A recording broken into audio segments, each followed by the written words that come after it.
friends, it's Tom. Welcome to Sleeping Pills, where we listen, we relax, and we get sleepy. Thank you so much for joining me tonight in this episode. We've stitched together some of our favorite autumn stories for you all to enjoy, with a continuous backdrop of soothing rain sounds to accompany each tale. They're all stories that I've read, meaning you won't be disrupted by a change of voice at any point. So settle in and prepare for some autumnal coziness and a good night's rest. The brittle leaves crunch underfoot as you walk down the country lane.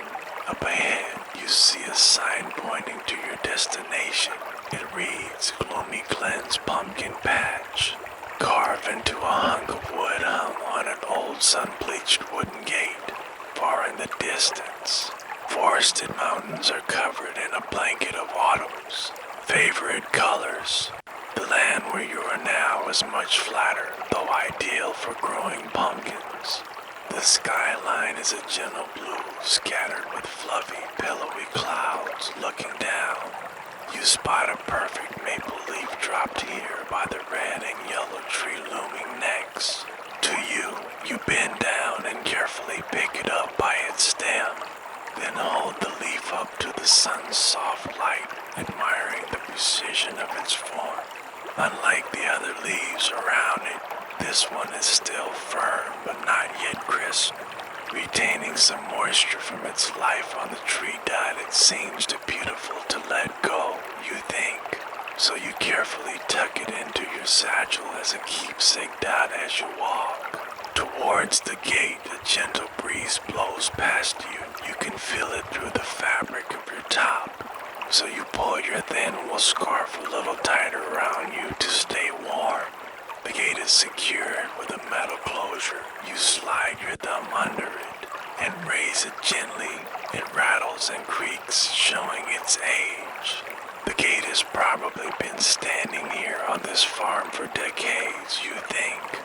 You pull the latch down to close it behind you, and as you turn around, the warm aroma of ripe pumpkins and sweet, crisp apples fills your nose. The pumpkin patch begins with a short dirt pathway bordered by several tall, slender trees.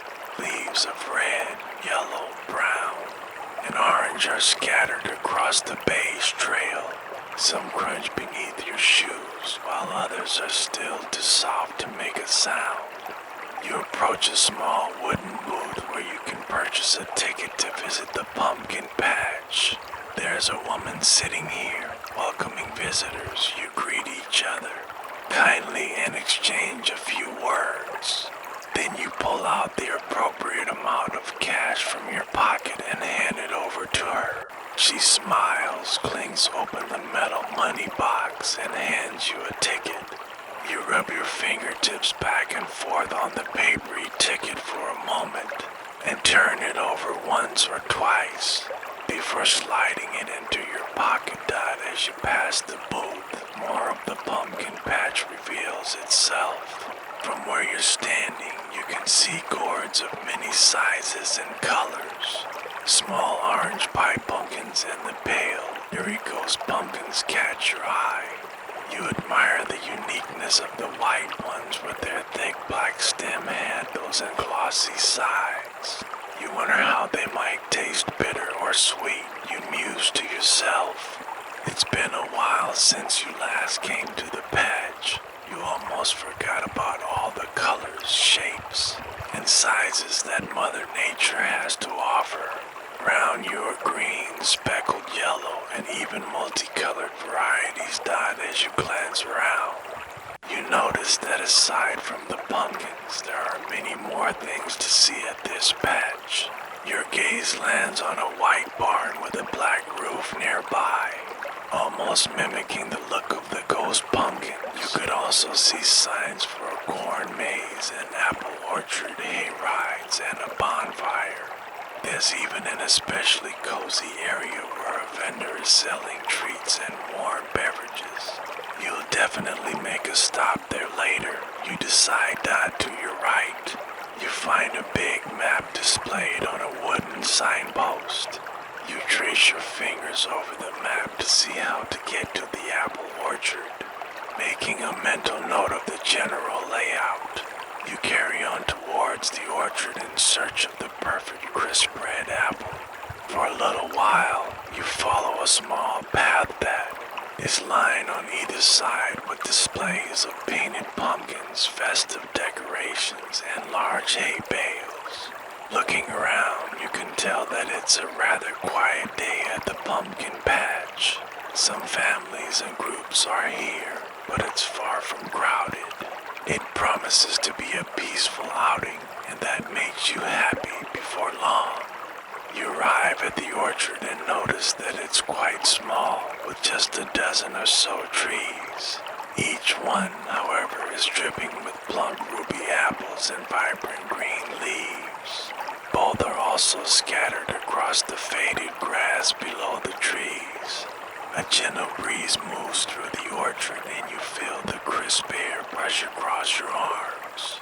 Although you're wearing a warm cardigan and scarf, the light wind still finds your skin in the little spaces between the wear-upon stitches. But with the soft autumn sun above and the warmth of the wool, you feel tremendously cozy and comfortable, Dadass. You walk slowly through the orchard. You see a gleaming red apple fall from a tree in front of you. It bounces from its branch into a pile of leaves. Curious, you make your way over to it. Leaves rustle around your hand as you reach into the pile to pick up the apple. It feels nice and firm in your palm as you turn it around, inspecting it for imperfections. But the fruit is glossy, smooth, and ripe. This particular apple must have been meant for you. Making your way out of the orchard along another dirt path, you soon come to a stack of wooden signs pointing in different directions. One of them reads candied apples with a large arrow. You'd plan to eat a plain, no-frills apple, but now your senses are tingling. With your fruit in hand, you follow the sign. After a minute or two, you come to the booth. The fruit stand offers freshly prepared candied and caramel apples with a variety of toppings. But there's also the option to make one yourself. After speaking with the laid-back farmer working in the booth, he hands you a pointed stick made of wood. You take it and carefully poke it through the bottom of the fruit into the core. When you feel the apple is resting firmly on the stick, you slowly dip it into a rich caramel sauce. The scent of smoky molten sugar reaches your nose, and the sticky, that liquid soon coats the skin of the fruit. Your mouth waters with delight at the thought of this special treat. Dot as a final touch. You roll the apple over in a bed of chopped peanuts. Now it's ready. You thank the farmer for helping you with the apple. Then you turn away and head for the main pumpkin patch. A pair of kids holding hands dart past you, eager for their turn to make candied apples soon. You come to a wooden bench, which looks like a lovely place to relax while you enjoy your treat. It creaks when you sit down, but it's comfortable beneath. You dive from here. You have a beautiful view over the patch. There's a straw scarecrow dressed in linen overalls, surrounded by hundreds of orange pumpkins, some big, others small. Glancing down at the caramel apple in your hand, you turn it slowly to admire your work. It's shiny and reflects the soft afternoon light and the single branch of the maple tree behind you. You then bring it up to your mouth, carefully sinking your teeth into its sweetness. It tastes just as good as you remember. You spend some time sitting on the bench and admiring the kingdom of pumpkins in front of you. The mountains in the distance collide with an uneven line of ripe orange gourds. From this perspective, it looks as though a jumble of curly and straight stems are poking up into the skyline. The whole place smells of autumn. There are hints of cinnamon and apples, and the earthy aromas of caramel and pumpkin spice. They mix with notes of fallen leaves, rich soil, and straw. Everything about this moment makes you feel warm and cozy. You'd like to go and pick a pumpkin to take home, but you decide to wait a while longer. You don't want to carry around a heavy gourd when there's still much to explore here. For now, just consider what kind of pumpkin would be best to choose. As you continue looking out at the patch, you watch families, couples, and individuals amble through rows of vines and soil. Some take photographs, while others are in search of the perfect orange squash. They bend down, inspecting various pumpkins with expressions of curiosity dancing across their faces. Some of the visitors pull small red wagons where their children ride, holding their prized pumpkins. Others choose to carry them tucked under their arms instead. After a few moments, you lift yourself up from the creaky bench and make your way onward towards the black and white barn you noticed earlier. It's just past the apple orchard you've already visited.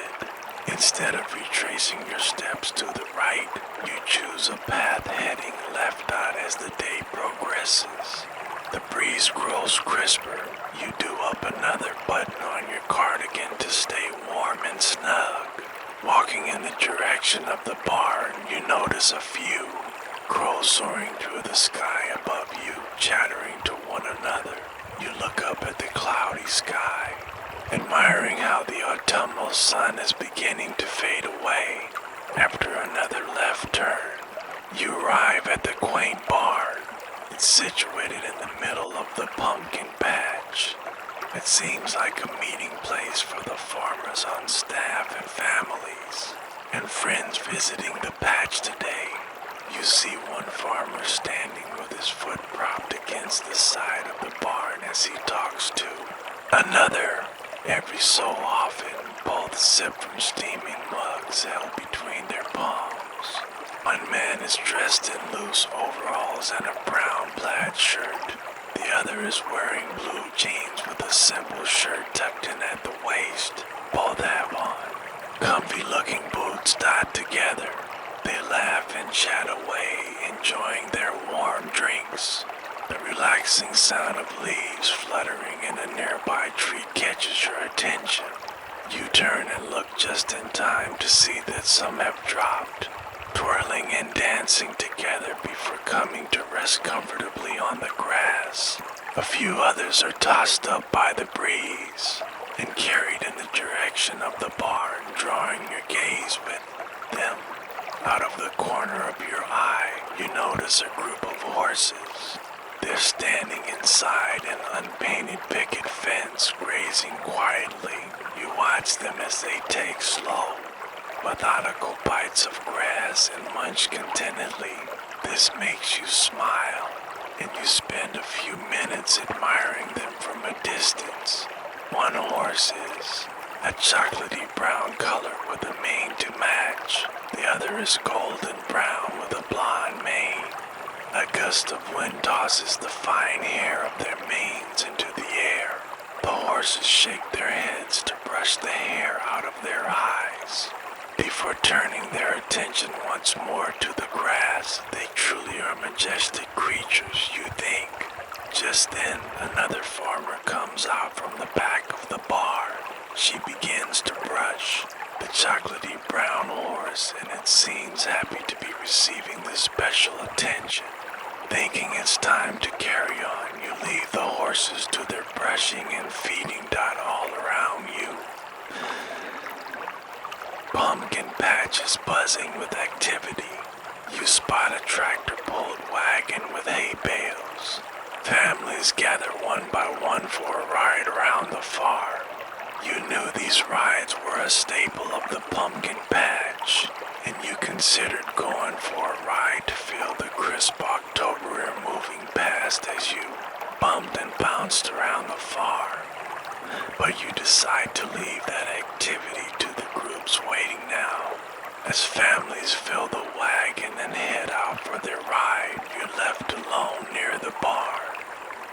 have the place almost entirely to yourself. It's so calm, it's no wonder your mind feels serene and relaxed here. That crackling sound drifts towards you from the opposite side of the bar. Remembering the map you saw earlier, you realize that's the direction of the fire pit. You walk over, noticing a bit of smoke rising as the crackling grows louder. You come to a circle made of cut logs with a medium-sized bonfire glowing among. Rocks in the middle of it, the familiar aroma of burning wood is soothing to your senses. There aren't many things more autumnal than a bonfire, you think. The entranceway to this part of the farm is an arch made of cut wood, decorated with dried corn stalks. Decked hay bales on either side of the entrance with a pretty assortment of squash sitting on top of them. You walk through the archway, admiring the attention to detail here in the pumpkin patch. Fairy lights hang above your head, forming a twinkling square around the fire pit. Below, the lights are thick, sturdy hay bales and logs for sitting. Over to your right is a covered area where vendors are serving treats and warm drinks to passers-by. The temperature is growing colder as evening approaches, and you believe a hot beverage will warm you right up. You happily walk over to the covered area where the smell of cinnamon and spices fills the air. You can still hear the crackling of the bonfire behind you, setting the perfect mood. The menu has been handwritten on a chalkboard hung on a wooden pillar. You take a moment to read it and see that they serve pumpkin spice hot chocolate warm, apple cider and coffee done. After a moment of contemplation, you decide on the pumpkin spice hot chocolate. You are at a pumpkin patch after all, and their blend is homemade. You read,